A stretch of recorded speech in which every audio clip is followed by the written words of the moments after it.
नमस्कार साथियों। आज हम 28 अगस्त 2018 को द्वितीय पारी में जो तकनीकी सहायक भर्ती परीक्षा आयोजित की थी जयपुर, जोधपुर, अजमेर विद्युत वितरण निगम लिमिटेड द्वारा, उसका जो पेपर है वो हल करेंगे। इस पेपर में कुछ प्रश्न पहले वीडियो में हल किए, शेष जो प्रश्न है वो हम आज हल करेंगे। आज का अपना प्रश्न है, कॉइल को किसके चारों ओर वाउंड करके किसी कॉइल का फ्लक्स घनत्व बढ़ाया जा सकता है। क्या कह रहा है कि कॉइल को किसके चारों ओर वाउंड करके फ्लक्स घनत्व बढ़ाया जा सकता है। मान लो कोई कॉइल है, तो किसके चारों ओर वाउंड करने पर फ्लक्स घनत्व बढ़ जाता है। तो यदि इसको लोहा कोर यानी आयरन कोर के चारों ओर वाउंड कर देते हैं तो इसका फ्लक्स घनत्व बढ़ जाता है। अब ऑप्शन देखो, ब्रास कोर नहीं, आयरन कोर सही है, रबड़ कोर नहीं, प्लास्टिक कोर नहीं, ग्लास कोर नहीं। तो राइट आंसर क्या हो जाएगा, आयरन कोर। यानी आयरन की कोर, यदि ये जो कोर काम में लेंगे ये लोहे की लेंगे तो इसका फ्लक्स घनत्व बढ़ जाएगा। तो राइट आंसर क्या हो जाएगा, बी, आयरन कोर।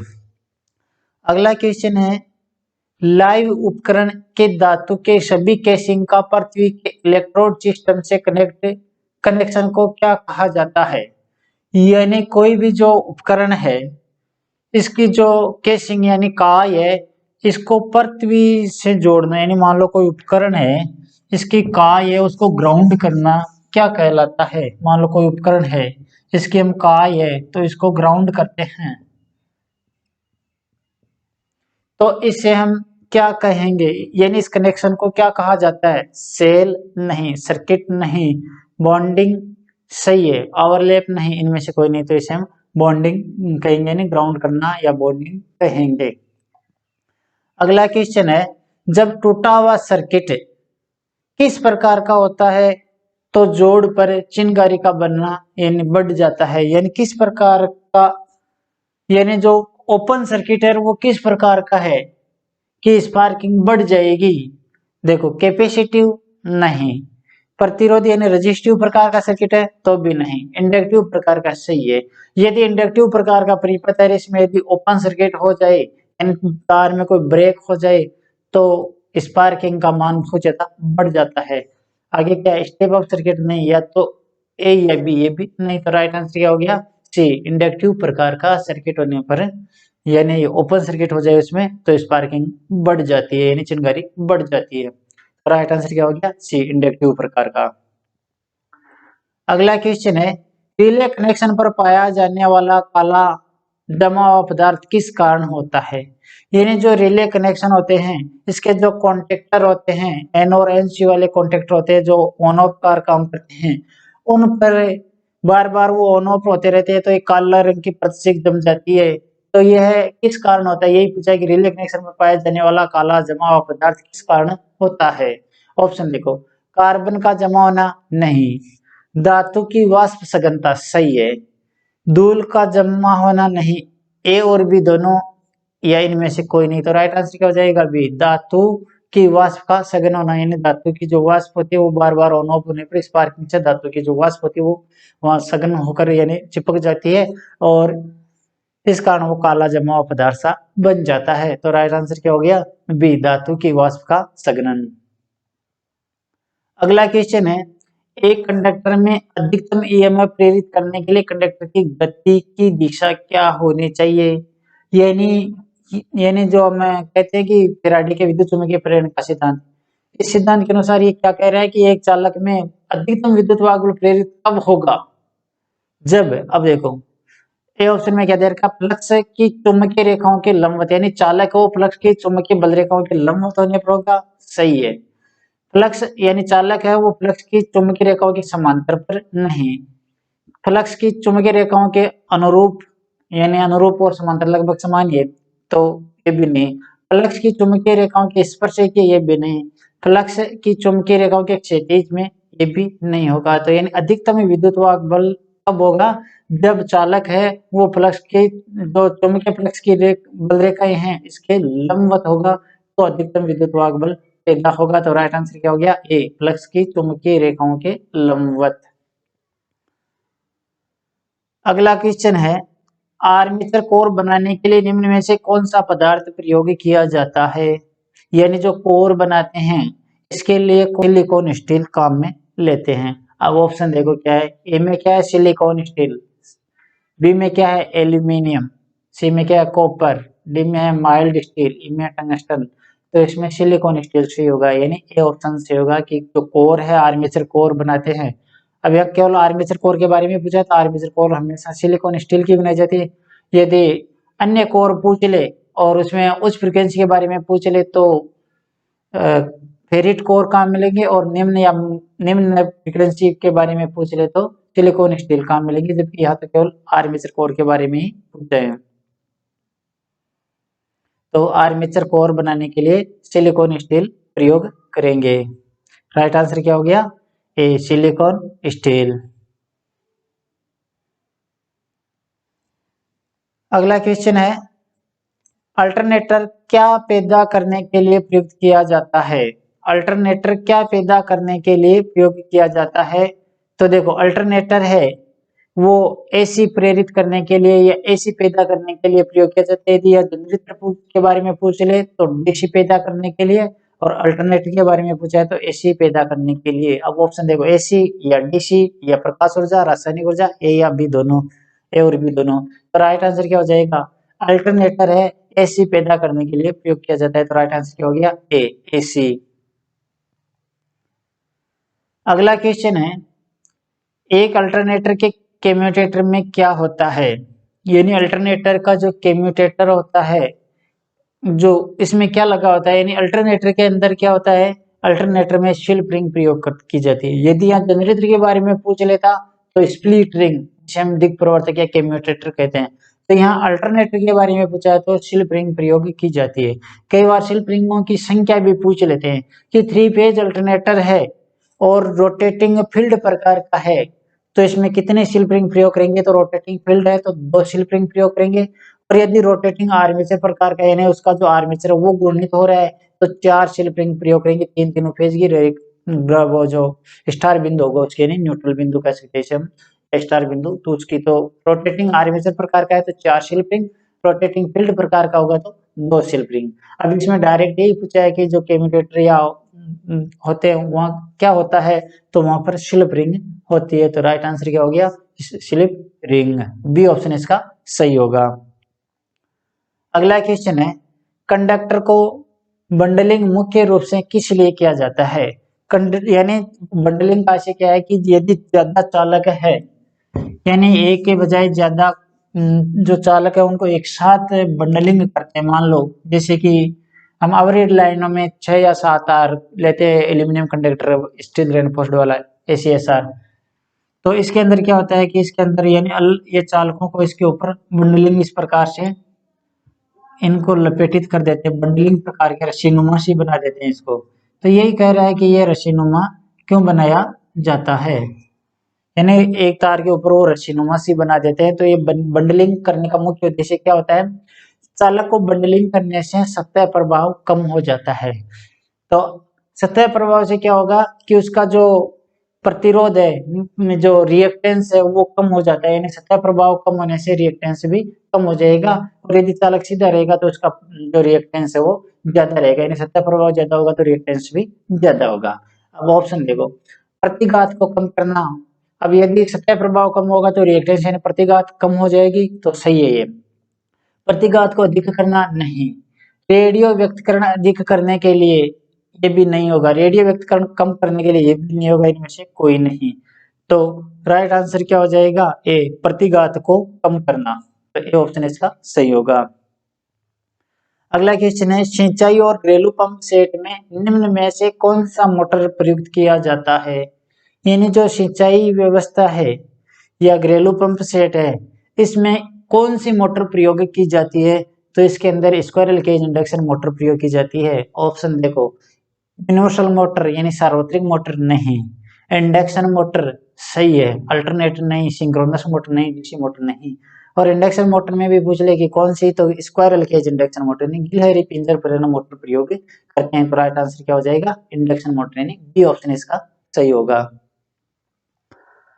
अगला क्वेश्चन है स्क्वायरल केज प्रेरण मोटर का निम्न में से क्या लाभ है। यानी स्क्वायरल केज मोटर हम ज्यादातर प्रयोग करते हैं इसका प्रयोग ज्यादातर क्यों करते हैं स्क्विरल केज इंडक्शन मोटर का? ऑप्शन देखो, इसका उच्च आरंभिक टॉर्क होता है, नहीं दोहरी केज या जो स्लिप रिंग इंडक्शन मोटर होती है उसका होता है ज्यादा टॉर्क। तो अगला क्या है, स्पीड कंट्रोल कैरेक्टरिस्टिक, यानी इसकी स्पीड को नियंत्रित की जा सकती है, नहीं स्पीड को नियंत्रित बहुत कम की जा सकती है, यानी स्पीड को नियंत्रित करने के लिए या तो आवृत्ति को नियंत्रित करना होता है या पोलों की संख्या को नियंत्रित करना होता है, ये असंभव हो जाता है।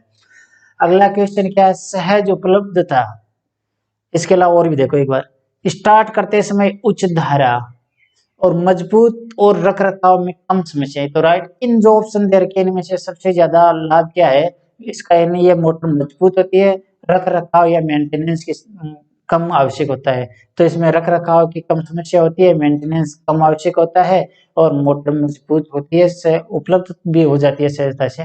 तो राइट आंसर क्या हो जाएगा फिर इसमें, ई ऑप्शन वाला सही होगा। इनमें जो देखे तो सबसे सर्वाधिक ज्यादा लाभ ई ऑप्शन वाले का है कि मजबूत और रख रखाव में कम समस्या। तो राइट आंसर क्या हो गया, ई।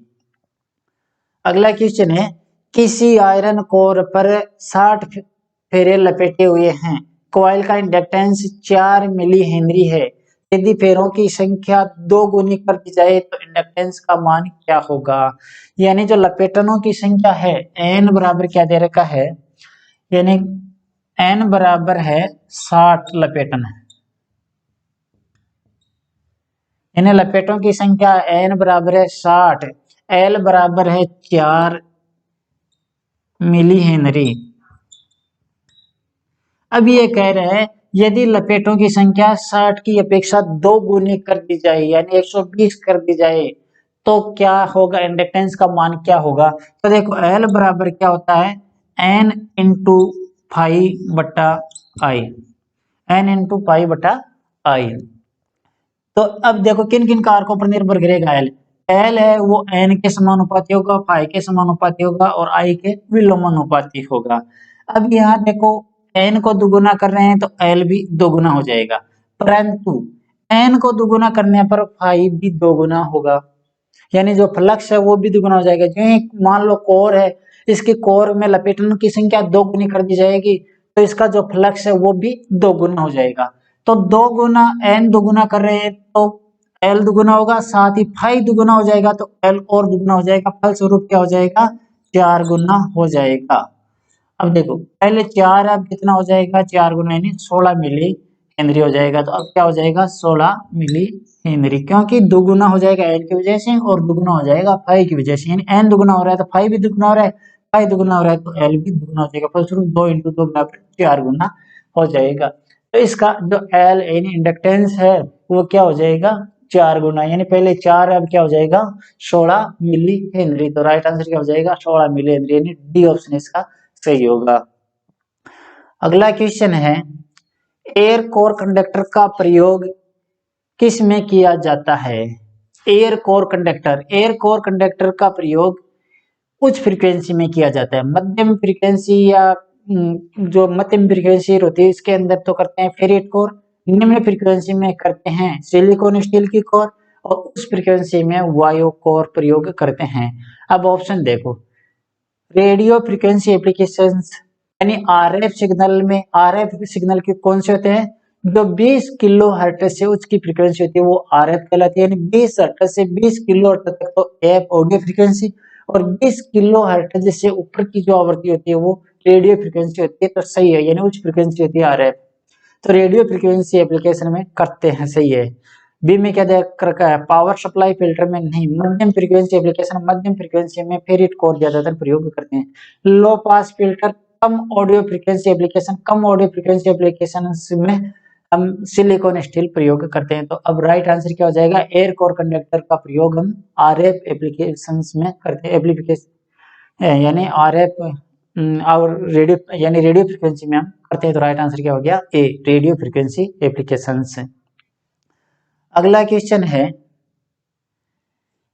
L बराबर 1 हेनरी इंडक्टेंस की कॉइल 50 हर्ट्ज पर 220 वोल्ट के एसी वोल्ट से जुड़ी हुई है, तो करंट का मान क्या होगा? क्या कह रहे हैं, कोई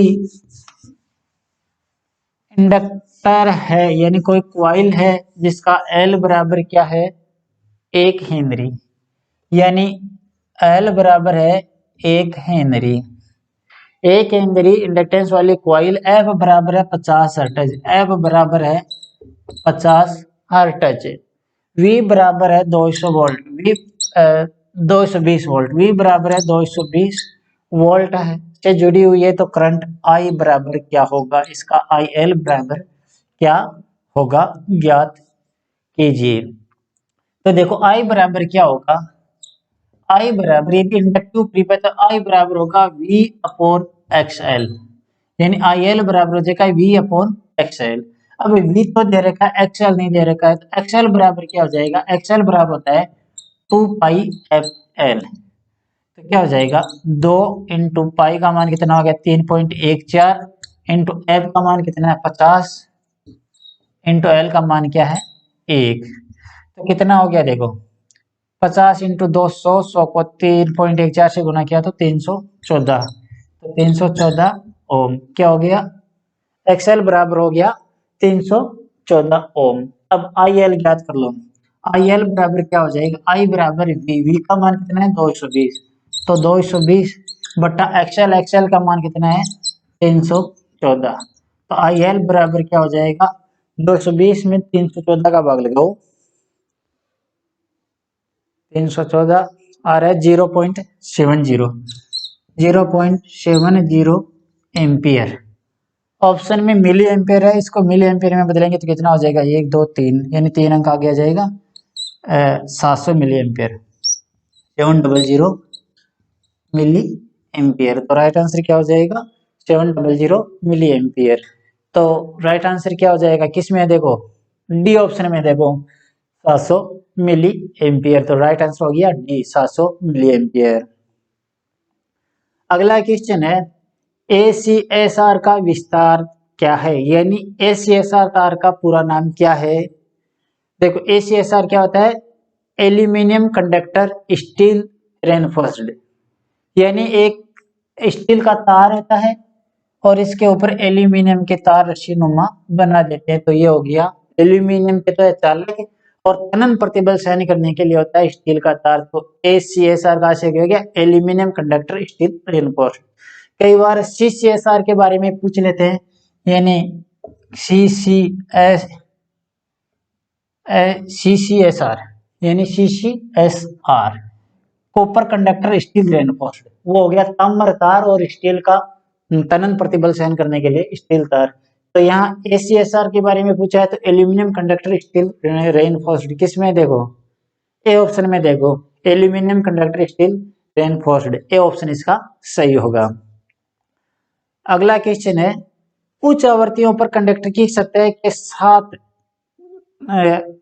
के साथ धारा प्रवाहित होती है, तो इस घटना को क्या कहते हैं, सही, यानी उच्च आवृत्तियों पर एक चालक की सतह पर धारा का प्रवाहित होना सतह प्रभाव कहलाता है। यानी अधिकतर धारा है उच्च जो आवृत्ति का मान बढ़ता है तो धारा क्या होती है चालक से सीधे प्रवाहित नहीं होकर उसके सतह पर प्रवाहित होने लग जाती है, तो इसे हम सतह प्रभाव या स्किन इफेक्ट कहते हैं। तो राइट आंसर क्या हो जाएगा स्किन इफेक्ट, किस में देखो सी ऑप्शन में देखो स्किन इफेक्ट। तो राइट आंसर हो गया सी स्किन इफेक्ट यानी सतह प्रभाव। अगला क्वेश्चन है म्यूचुअल इंडक्टेंस किस में मापा जाता है, यानी म्यूचुअल इंडक्टेंस है वो किस में मापा जाता है, इंडक्टेंस हेनरी में मापा जाता है, चाहे सेल्फ इंडक्टेंस हो चाहे म्यूचुअल इंडक्टेंस हो। तो इसका मात्रक क्या हो जाएगा हेनरी, किस में है देखो ए ऑप्शन में है हेनरी, तो राइट आंसर क्या हो गया ए हेनरी। अगला क्वेश्चन है दो 400 मिली हेनरी कॉइल L1 और L2 के कपलिंग का गुणांक 0.3 के बराबर है, तो इसके बीच म्यूचुअल इंडक्टेंस का मान क्या होगा। यानी दो कुंडलन बता रखी है, इनका क्या पूछा है म्यूचुअल इंडक्टेंस पूछा है।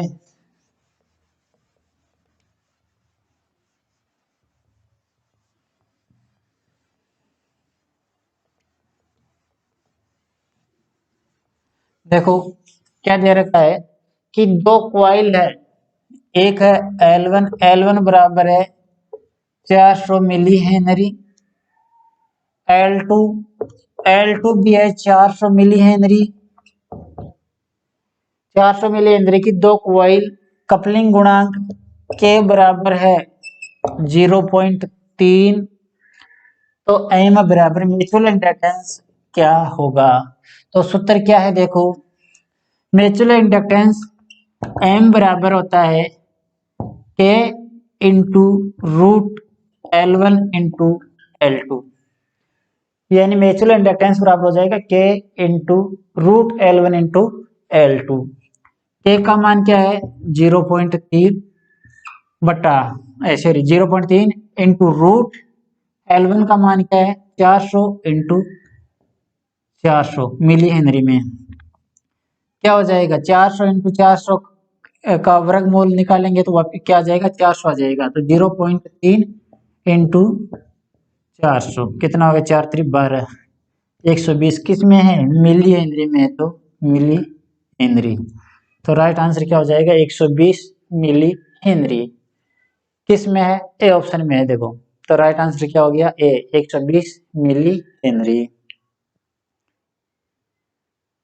अगला क्वेश्चन है माध्यमिक आवृत्ति वाले ट्रांसफार्मर में कोर इस्तेमाल होती है। आगे देखो मध्यम आवृत्ति वाले ट्रांसफार्मर में फेरिट कोर प्रयोग करते हैं, उच्च आवृत्ति में एयर कोर प्रयोग करते हैं वायु कोर, निम्न आवृत्ति में सिलिकॉन स्टील प्रयोग करते हैं। तो अब राइट आंसर क्या हो जाएगा किसमें है फेरिट कोर सी ऑप्शन में है। तो राइट आंसर क्या हो जाएगा मध्यम आवृत्ति वाले ट्रांसफार्मर में फेरिट कोर प्रयोग करते हैं। तो राइट आंसर हो गया सी फेरिट कोर। अगला क्वेश्चन है बेहतरीन परफॉर्मेंस के लिए ट्रांसफार्मर का होना चाहिए क्या, रेगुलेशन के बारे में पूछा है तो क्या रेगुलेशन होना चाहिए। तो बेहतरीन परफॉर्मेंस यानी आदर्श ट्रांसफार्मर हम कह सकते हैं, तो इसका जो रेगुलेशन होता है वो बहुत कम यानी शून्य होता है, यानी शून्य होता है। तो यानी आदर्श ट्रांसफार्मर कह सकते हैं, इसमें आदर्श ट्रांसफार्मर का वीआर है वोल्टेज रेगुलेशन है वो शून्य होता है, यानी पूर्ण बिना बार से पूर्ण बार तक वोल्टेज स्थिर रहते हैं।